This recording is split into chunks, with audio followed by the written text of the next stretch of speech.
Hello বন্ধুরা, এই দেখুন আমি এখন রাজলে এসেছি আমার বোনের বাড়ি। তো এখানে একটা খুব জাগ্রত শীতলা মন্দির আছে, মন্দিরটা বন্ধ। একটুখানি আপনাদেরকে দেখাচ্ছি এখান থেকে। আরও ঠাকুর আছে, তো জায়গাটা খুব সুন্দর। এই দেখুন এখানে একটা বট গাছ, এখানে ওই যে আমার ছেলে দৌড়াদৌড়ি করছে মুরগির পেছনে। একটু দেখুন জায়গাটা।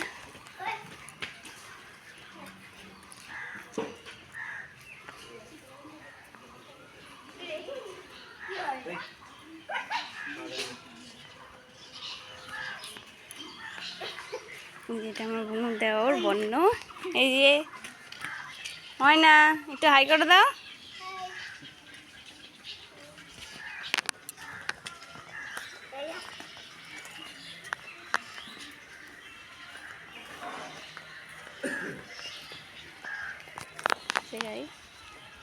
বাই বাই, আজকের মতো এইটুকুই।